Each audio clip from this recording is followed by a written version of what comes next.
देखिए, हम लोगों की चिंता है कि वोटर्स के नाम जो है हटाए जाएंगे, वोटर लिस्ट से हटाए जाएंगे, फिर राशन के लिस्ट से हटाए जाएंगे, फिर पेंशन के लिस्ट से हटाए जाएंगे। बिहार राज्य के चुनाव आयोग को कोई निर्णय लेने का अधिकार नहीं है, केवल सुनने का अधिकार है और फॉरवर्ड करने का अधिकार है। निर्णय लेने का अधिकार दिल्ली वालों को है और उनका कौन निर्णय ले रहे हैं ये हम सब जानते हैं। जो बिहार के नौजवान बाहर हैं, चाहे मुंबई में हो, दिल्ली में हो, हरियाणा में हो, पंजाब में हो, हैदराबाद में हो, उनके लिए बड़ी दिक्कत पेश आएगी। और अगर नाम उनका नहीं आएगा तो फिर उनको वोट डालने का इख्तियार नहीं मिलेगा और जिसका नाम नहीं आएगा वो तो अपना वोट भी खो देगा, उसकी लाइवलीहुड का भी उसको एक नुकसान हो जाएगा। लालू जी हमेशा से कहे कि वोट का राज मतलब छोड़ करा और वोटिंग राइट पर हम लोग का खतरा करने का काम जो इलेक्शन कमीशन बीजेपी के एजेंट के रूप में काम कर रहे हैं, उसके विरुद्ध आज हम लोग सड़क पर हैं। बाप दादा काय नागरिकता पूछेंगे? इतने दिनों से हम वोट कैसे दिए? आधार कार्ड की क्या वैल्यू है? अब हमको बताइए।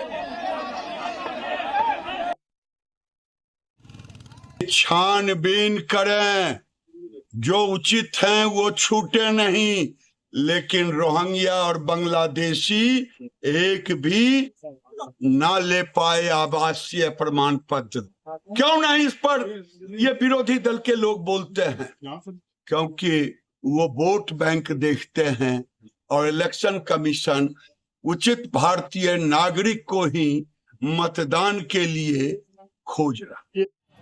तो चुनाव आयोग की ओर से यह अभियान चलाया जा रहा है, लेकिन इसको लेकर इंडिया गठबंधन के कार्यकर्ता और नेता सड़क पर उतरे हुए हैं। प्रशांत हमारे साथ लगातार बने हुए हैं। प्रशांत, बार बार लोगों के मन में यही सवाल उठ रहा है कि आखिरकार अगर जांच करा रहा है चुनाव आयोग, नियमों के मुताबिक करा रहा है, तो फिर इतना हो हल्ला क्यों हो रहा है आखिर? देखिए चंदन, सबसे बड़ी बात है कि इसका जवाब ये है कि जो वोटर लिस्ट पहले से तैयार है 2024 में जो बने, देखिए ये कार्यकर्ता है, मैं इनसे बात करता हूँ, ये कह रहा हूँ आपसे कि अगर वोटर लिस्ट है और चुनाव आयोग ठीक कराना चाहता है तो आखिर आप लोग का प्रदर्शन क्यों है? ठीक कहाँ कराना चाहता है? ठीक कराते लोकसभा में, ठीक कराते कहीं नहीं लोकसभा में करवाए आप है? लोकसभा में करवाते हैं ठीक, अभी चुनाव आ गए तो ठीक करवा रहे हैं। ये देख लिया, हताशा देख लिया कि जनाधार देख लिया है हम लोग का। देखिए आपको कांग्रेस के एक पूर्व मंत्री से भी बात कराते हैं और देखिए ये बहुत सीनियर लीडर रही है कांग्रेस की। ये बताइए कि अगर चुनाव आयोग ने वोटर लिस्ट दुरुस्त कराना चाहता है तो आपका एतराज क्या है? कैसे नहीं एतराज होगा भैया?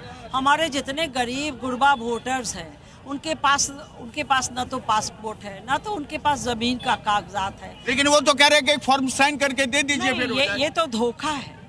इनफैक्ट अगर ऐसा वो करेंगे ना तो बाद में वो टोटल फॉर्म्स को रिजेक्ट कर देंगे। ये तो एक ट्रैप है जिसमें आम जनता को वो फंसाना चाह रहे हैं। देख लीजिए चंदन, ये कह रही हैं, बीना शाही जी हैं हमारे साथी, वो कह रही हैं कि यहाँ पर ट्रैप हो रहा है। हम दूसरी तरफ बड़े लीडरों की तरफ दिखाते हैं चंदन, जो यहाँ पर देख लीजिए ये बड़ा सा एक जो है यहाँ पर ट्रक लाया गया है और इस ट्रक में तेजस्वी यादव और राहुल गांधी की तस्वीर है और इसी पर।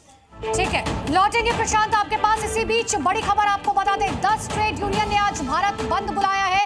जरूरी सेवाओं पर इसका असर साफ तौर पर देखने को मिल सकता है। तो ट्रेड यूनियन के भारत बंद का असर देखने को मिल रहा है। सड़कों पर गाड़ियां रुकी हुई हैं। ट्रेड यूनियन के इस बंद में 25 करोड़ कर्मचारी शामिल हो सकते हैं। कई तरह की सेवाएं, बैंकिंग से लेकर के डाक तक ये प्रभावित हो सकती हैं। सरकार की नीतियों का विरोध कर रहे हैं कर्मचारी संगठन और 25 करोड़ कर्मी इस हड़ताल में शामिल हो सकते हैं, ऐसी जानकारी मिल रही है। और सड़कों पर उतरकर प्रदर्शन करते हुए कर्मचारी संगठन दिख रहे हैं। मजदूर विरोधी नीतियां बनाने का आरोप सरकार के ऊपर लगा है, जिसको लेकर ट्रेड यूनियन की तरफ से आज भारत बंद बुलाया गया है। सरकार की नीतियों का विरोध यहां पर किया जा रहा है, जिसके बाद 25 करोड़ कर्मियों की हड़ताल है।